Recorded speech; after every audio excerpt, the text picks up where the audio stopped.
का रहने वाला था। पत्नी शिक्षित मिल गई, ससुराल पहुंच गया बिना सूचना के। उसकी देवी ने बड़ी प्रशंसा कर रखी थी कि बड़े सुयोग्य हैं, बहुत समझदार हैं। तो उसकी सहेलियां इकट्ठी हो गई, वो भोजन के लिए बैठे। पत्नी मन ही मन डर रही थी कि इतनी इनकी बात बनाई है और ये कैसे हैं, सो तो मैं जानती ही हूं। चलो, तो गांव की परंपरा, वो भोजन बनाने बैठी चूल्हे पर और उसने सामने उनको बिठाया भोजन करें। अब उसकी सहेलियां परोस रही थी भोजन बार बार। पूड़ी साग थाली में आया, वो ऐसा विचित्र आदमी एक पूड़ी उठा गया। सोच रहा था छोटी सी पूड़ी है, इसके टुकड़े करना, ग्रास करना तो बेकार है, पूड़ी ही ग्रास है। वो एक पूड़ी में साग रखे और एक। अब उस देवी को बड़ा संकोच लगा, बड़ी लाज लगी, किसने नाक कटवा दी। और सहेलियां मुस्कुरा मुस्कुरा कर कहें जैसा आपने कहा था वैसे ही हैं, बड़े समझदार हैं बहुत। तो महिला बड़ी विवेकवती थी, उसने सोचा कि बात किसी तरह बन जाए। तो वो तो पूरी खाए जा रहे हैं। अब उसको था कि ये हमारी तरफ देखें तो हम इशारा करें।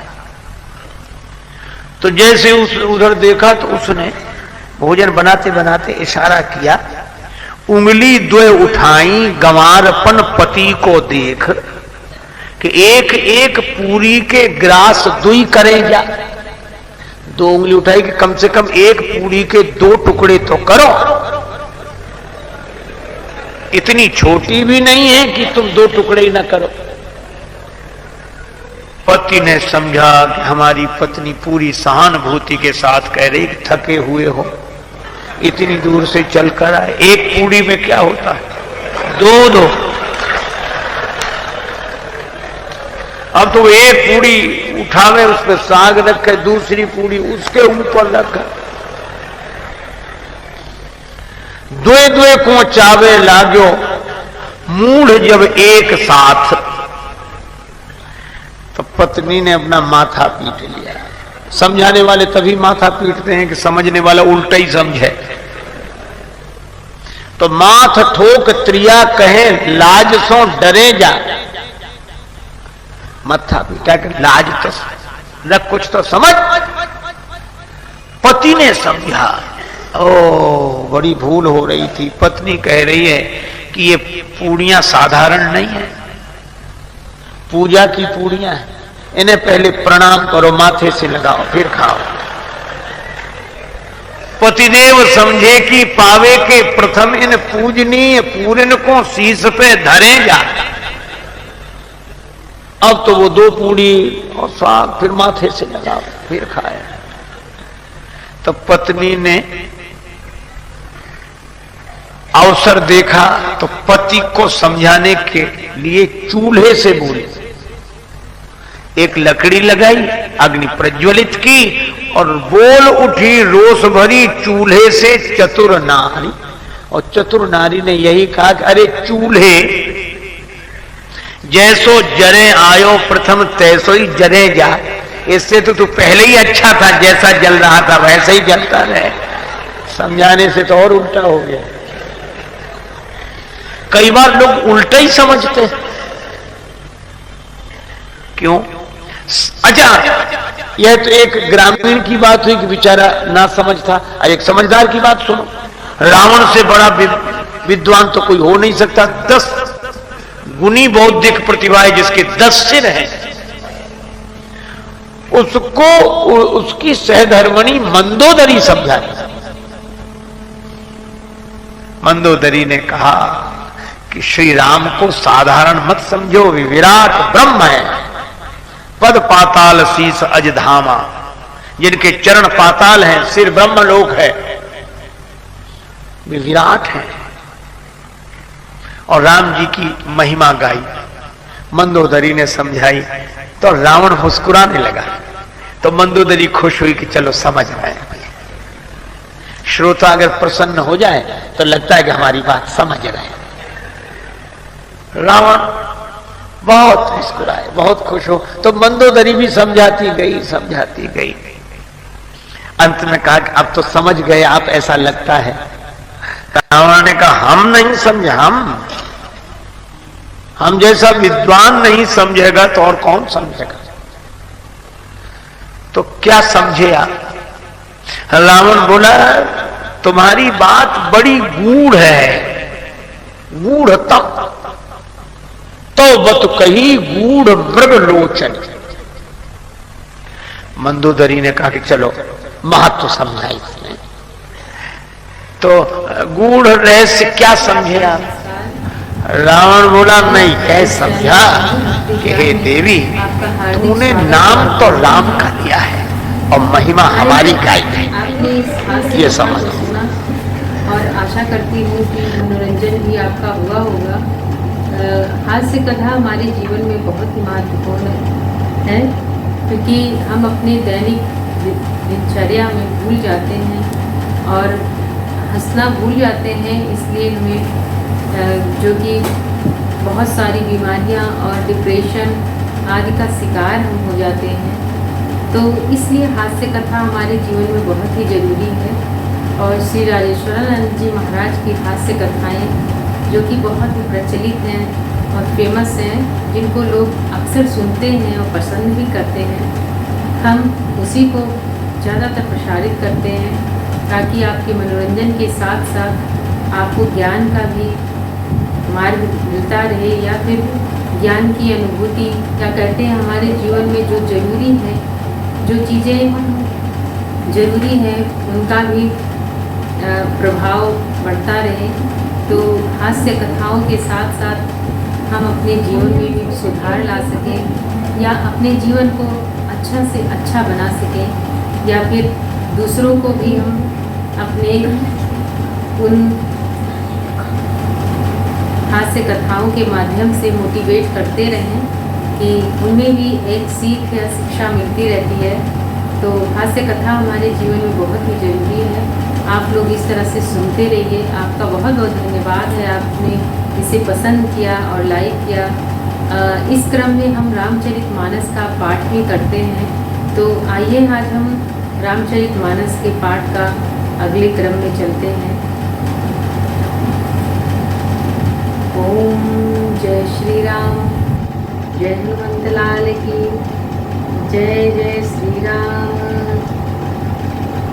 बंदौ संत समान चित, हित अनहित नहीं कोई। अंजलिगत शुभ सुमन जिमी, सम सुगंध कर दोई। मैं संतों को प्रणाम करता हूँ जिनके चित्त में समता है, जिनका ना कोई मित्र और ना ही कोई शत्रु है। जैसे अंजलि में रखे हुए सुंदर फूल,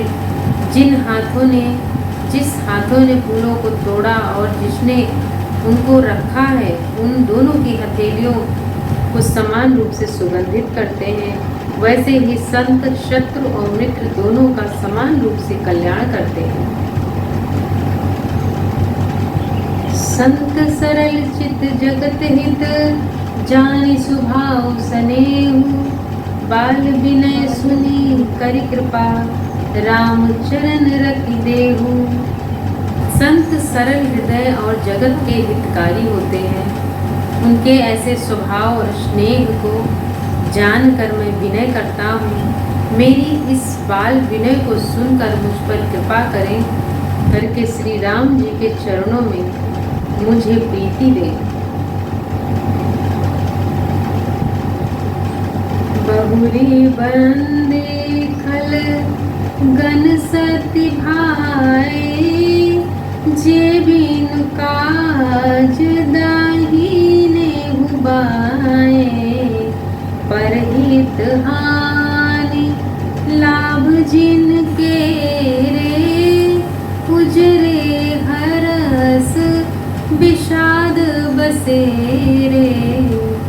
अब मैं सच्चे भाव से दुष्टों को प्रणाम करता हूँ, जो बिना ही प्रयोजन अपना हित करने वालों के भी प्रतिकूल आचरण करते हैं। दूसरों के हित की हानि की जिनकी दृष्टि में लाभ है, जिनको दूसरों के उजड़ने में हर्ष और बसने में विषाद होता है। हरिहर जस राकेश राहु से पर अकाज भट साहस बाहु से, जे पर दोष लखहि सहसाखी परहित घृत जिन के मन माखी। जो हरि और हर के यश रूपी पूर्णिमा के चंद्रमा के लिए राहु के समान है, अर्थात जहाँ कहीं भगवान विष्णु या शंकर के यश का वर्णन होता है उसी में वे बाधा देते हैं, और दूसरों की बुराई करने में सहस्त्र बाहु के समान वीर हैं, जो दूसरों के दोषों को 1000 आंखों से देखते हैं, और जो दूसरों के हित रूपी घी के लिए जिनका मन मक्खी के समान है, अर्थात जिस प्रकार मक्खी घी में गिरकर उसे घी को खराब कर देती है और स्वयं भी मर जाती है, उसी प्रकार दुष्ट लोग दूसरों के बने बनाए कामों को अपनी हानि करके भी बिगाड़ देते हैं। तेज कृशान रोष महिषासे, तेज कृशान रोष महिषे साघव गुण धन धनी धने सा, उदय हे केत सम हित सबहि के, कुंभकर्ण सम सोवतनी के। जो तेज दियों को जलाने वाले ताप है में अग्नि और क्रोध में यमराज के समान है, पाप और अवगुण रूपी धन में कुबेर के समान धनी हैं, जिनकी बढ़ती सभी के हित का नाश करने के लिए केतु यानी पुच्छल तारे के समान है, और जिनके कुंभकर्ण की तरह सोते रहने में ही भलाई है। पर अकाजु लगी तनु परिहरहि, जिमिहिम उपल कृषि दल गरहि, बंदौ खल जस शेष सरोषा, सहस बदन बर नई पर दोसा। जैसे ओले खेती का नाश करके आप भी गल जाते हैं, वैसे ही वे दूसरों का काम बिगाड़ने के लिए अपना शरीर तक छोड़ देते हैं। मैं दुष्टों को यानी 1000 मुख वाले शेष जी के समान समझकर प्रणाम करता हूँ, और जो पराये दोषों का 1000 मुखों से वर्णन करते हैं और रोष के साथ वर्णन करते हैं। पुनि प्रणवौ पृथुराज समाना, पर अघ सुनई सहस 10 काना, बहुरी शक्र सम बिनवौ तेहि, संतत सुरानीक हित जेहि। पुनः उनको राजा पृथु, जिन्होंने भगवान का यश सुनने के लिए 10,000 कान मांगे थे, के समान जानकर प्रणाम करता हूँ, जो 10,000 कानों से दूसरों के पापों को सुनते हैं, और इंद्र के समान मानकर उनकी विनय करता हूँ, जिनको सुरा यानी मदिरा नीकी और हितकारी मालूम देती है, इंद्र के लिए भी सुरा नीक अर्थात देवताओं की सेना हितकारी है। बचन वज्र जेहि सदा पियारा, साहस नयन पर दोष निहारा। जिनका कठोर वचन रूपी वज्र सदा प्यारा लगता है, और जो 1000 आंखों से दूसरों के दोषों को देखते हैं।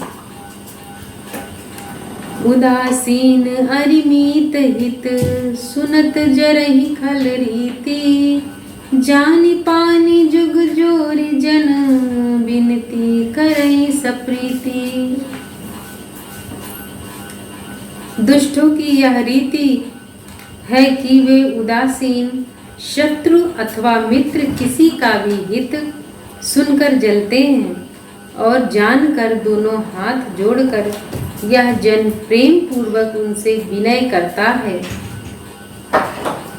मैं अपनी देसी कीन निहोरा तिन निज ओर न लागऊ भोरा बायस पलियहि अति अनुरागा होई निरामिष कबहु की कागा। मैंने अपनी ओर से विनती की है परंतु वे अपनी ओर से कभी भी नहीं चूकेंगे। कौओं को बड़े प्रेम से पालिए परंतु वे क्या कभी मांस के त्यागी हो सकते हैं। बंदहु संत असज्जन चरना दुख प्रद उभाय बीच कछु बरना बिछुरत एक प्राण हरि लेहि मिलत एक दुख दारुण देहि। अब मैं संत और असंत दोनों के चरणों की वंदना करता हूँ। दोनों ही दुख देने वाले हैं परंतु उनमें कुछ अंतर कहा गया है। वह अंतर यह है कि एक संत को बिछुड़ते समय प्राण हर लेते हैं और दूसरे असंत मिलते हैं तब दारुण दुख देते हैं। अर्थात संतों का बिछुड़ना मरने के समान दुखदायी है और असंतों का मिलना। धन्यवाद। आपने हमारे वीडियो को देखा और इस रामचरितमानस का पावन प्रसंग सुना। आशा करती हूँ आपको ज़रूर अच्छा लगा होगा और सुनने के लिए आपको बहुत बहुत धन्यवाद। इस तरह से हमारे साथ जुड़े रहिए। हम ये रामचरितमानस का पूरा पाठ करेंगे और आप भी नित्य प्रतिदिन इसका लाभ लेते रहिए। बहुत बहुत धन्यवाद है आपका।